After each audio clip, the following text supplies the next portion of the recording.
Tom, you dirty rat. Well, that's not a very nice thing to say. Yeah, but look what you've done. This rat is kind of a teamwork thing. We had Marcia, which came up with the original idea. She's a Princess Bride fan. They had a character on there called Rodent of Unusual Size. And she thought that would be a great idea for a product. And then Tom drew it. Yes. And I liked it instantly. I've always loved the look of really diseased, gnarly rats. And so, you know, when the rodent of unusual size kept getting brought up in the meetings, it got grosser and grosser every time I imagined it. So you sculpted the body, but you had a little help. Yeah, so Anders Lerche came in from Denmark to do some sculpting for us. And he did the tail, and we were getting pretty time crunched to get this thing done in time. So he helped me block out 2 of the hands and feet. So Tom, you know, a giant rat. I can see this in a lot of places, like, oh, just a creepy old, like some biohazard, apocalyptic thing, zombies that affected the humans, made the rats grow big. Where else could you use it? You know, you could have it in a pumpkin patch eating pumpkins. You can throw any number of Distortions corpses in front of it and it looks like he's eating the corpse. You can have it in a jungle theme. I mean, and I think the reason that this is such a versatile prop is because rats are everywhere in our modern world. The real life counterparts may be cute and a little more friendly.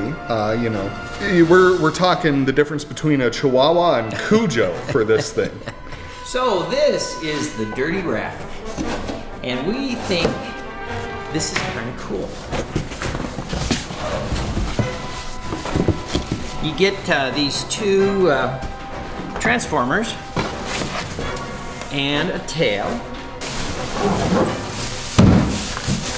and a giant mutated diseased rat.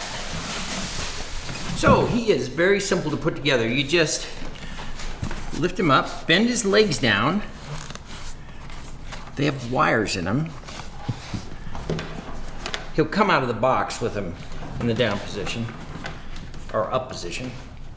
And then you kind of decide how high you want him sitting and so forth. Then the tail, it's got a fairly stiff rod in it. So if you want to, you can bend it up and put a S curve on it, kind of like that. Or you can just leave it flat on the floor.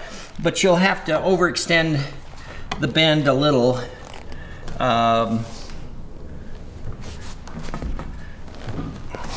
And get some kind of a cool thing. And then you just slide metal into metal.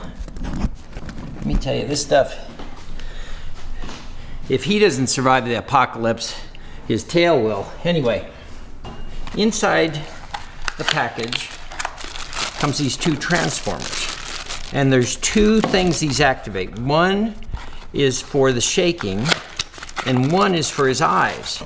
That's the shake.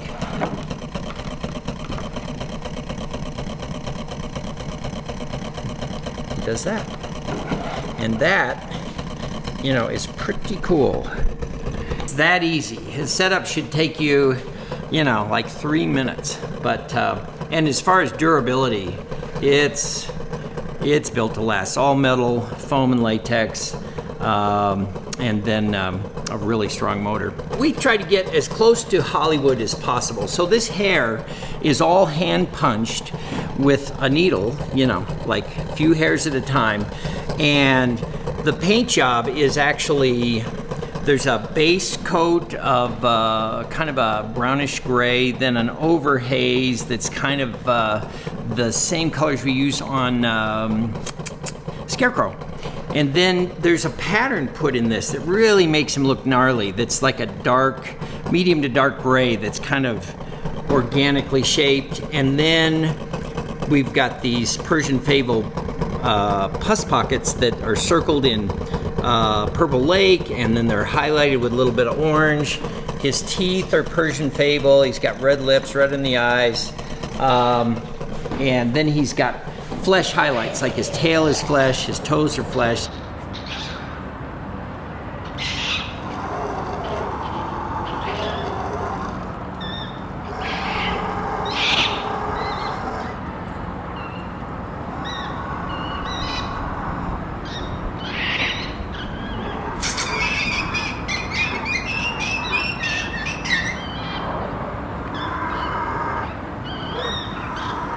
Tom, this worked out great. It's a great product. But unfortunately, I found out my wife is in love with a dirty rat. Oh, that's terrible. I know. And I've been trying to think of rat puns, but they've been plaguing me all day. Ah.